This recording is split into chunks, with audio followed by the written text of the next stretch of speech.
अग्रवाल जी एक गणिका थी वैश्या, और वह सज धज करके कहीं गई। संयोग से उस दिन उसको कोई मिला नहीं।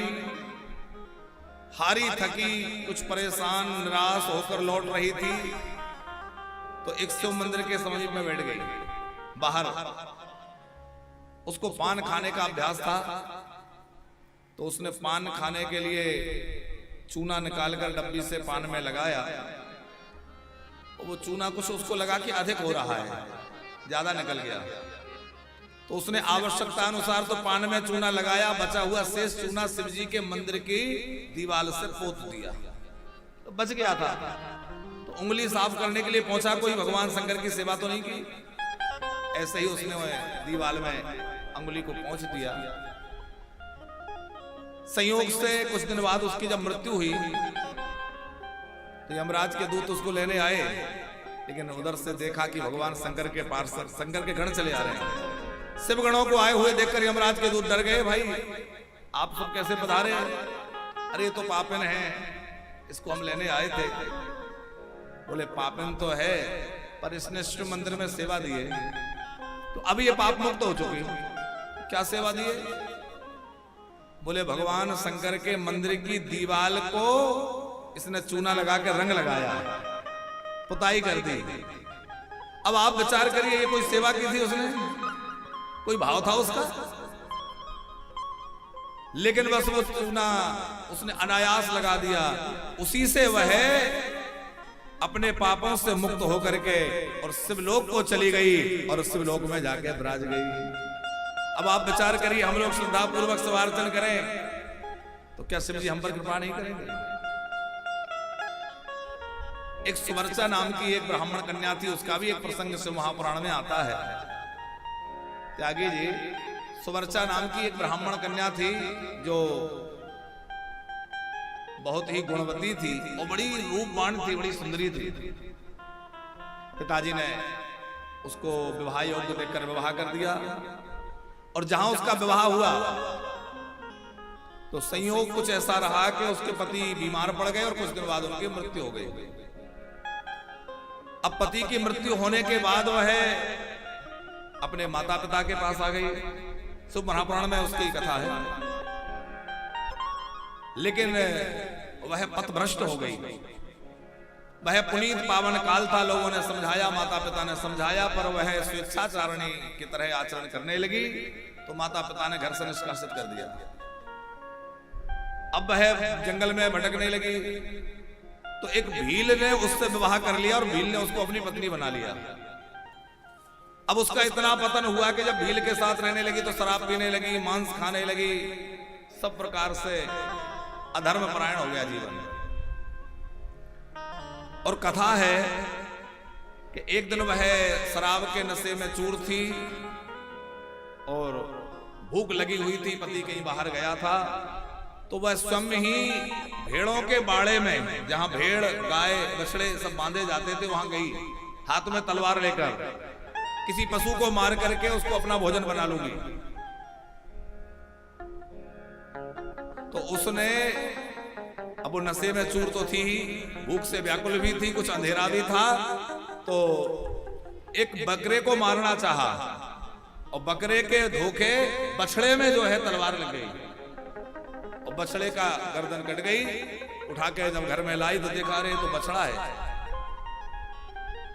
उसके मुख से सहज में ही शिव शिव निकल गया बछड़े को देखकर। अब वो कोई शिव जी के नाम के अर्थ में उसने शिव शिव नहीं कहा, ऐसे ही बस उसके मुख से शिव शिव शिव शिव क्या होगा। मैं तो बकरा समझ रही थी, बछड़ा कर दिया। पर फिर भी वो इतनी पापिनी थी कि उसने सोचा चलो जो आ गया तो ठीक है, भूख तो मिटाऊं, उसी को पा गई। कितना पतन हुआ उसका। इसी तरह पाप करते करते वह मर गई। बड़ा भारी उसने नरकों का दुख भोगा। तमाम नरकों में होती वही 84 लाख योनियों को प्राप्त करके उनके दुखों को भोग कर फिर मनुष्य जन्म में आई। और जब मनुष्य जन्म में आई तो वह किसी पतित योनि में ही आई, माने चांडाल की बेटी बनी। कुरूपवती भी थी, काली थी, अंधी भी थी, कुष्ठ रोग हो गया, क्योंकि ये सब पुराने पापों के परिणाम में रोग आदि साथ लग जाते हैं। उसको कोई अपने पास नहीं बैठाता। पहले बड़ी रूपवती थी ना, तो रूप के अभिमान में इसने अधर्म किया था, इसलिए अब बड़ी ही विरूपा हो गई। बड़ी दुखी रहने लगी, संयोग से माता पिता की मृत्यु हो गई। अब कहां जाए, तो भिक्षा मांगकर किसी तरह गुजारा करती, पर भिक्षा भी नहीं मिलती थी। एक बार चलते चलते किसी प्रकार यह गौकर्ण क्षेत्र पहुंच गई। गौकर्ण क्षेत्र भगवान का बड़ा ही पावन पुनीत क्षेत्र है, जहां जाने मात्र से जीव के पाप नष्ट हो जाते हैं। गौकर्ण क्षेत्र में एक शिवालय था, वहां तो सब जगह शिव जी की कृपा है। तो शिवालय के बाहर जो भीख मांगने के लिए भिखारी लोग बैठे होते, वहां बैठी थी कि चलो कोई मुझे भी कुछ देगा। किसी ने कुछ दिया नहीं। किसी व्यक्ति ने बिलपत्र लेकर जा रहा था शिव जी को चढ़ाने, तो उसमें कोई खंडित बिलपत्र होगी, कोई ऐसी होगी, तो उसने ऐसे फेंक दी और वो फेंकी हुई खंडित बिलपत्र इसके कटोरे में आके गिर गई। अंधी थी, टटोल के देखा कटोरे में क्या आया, कोई पत्ता है, समझी नहीं क्या है। तो इसने कटोरे से वो बिलपत्र उठाई और सोचा कि अरे ये तो कोई खाने की वस्तु है नहीं, कोई काम की वस्तु है नहीं, तो फेंक दी। तो इसने जब वो बिलपत्र फेंकी तो वो जाकर के एक शिवलिंग के ऊपर पड़ी। आसपास शिवलिंग थे, तो वो शिवलिंग के ऊपर जाकर गिर गई। अब वह कोई श्रद्धा से उसने चढ़ाई नहीं, पटी हुई वह बिलपत्र खंडित उसने फेंकी और वो शिवलिंग पर चढ़ गई। और भूखी प्यासी वह दुखी होकर वहां से लौटी। रास्ते में वह चक्कर खा के गिरी, सिर पत्थर पर पड़ा, मृत्यु हो गई। और जैसे ही मरी तो भगवान शंकर के गण उसको लेने आ गए, क्योंकि उस दिन जिस दिन उसकी बिलपत्र चढ़ी उस दिन महाशिवरात्रि थी। और महाशिवरात्रि के अवसर पर और तूने बिलपत्र भगवान शंकर को अर्पण की है, तो सारे पापों से मुक्त होकर शिवलोक की अधिकारी हो गई है। उसको बिठा के विमान में और शंकर जी के गण शिवलोक को ले गए। अब आप जरा कल्पना कीजिए कि वह इतने घोर पाप करने वाली और अनायास शिव जी पर बिलपत्र गिर गई, उसने चढ़ाई नहीं, वो पाप मुक्त हो गई। तो हम लोग इतनी श्रद्धा से शिवार्चन करते हुए शिव जी को बिलपत्र अर्पण करें, जल अर्पण करें, पत्र पुष्प अर्पण करें, तो क्या शिव जी प्रसन्न नहीं होंगे?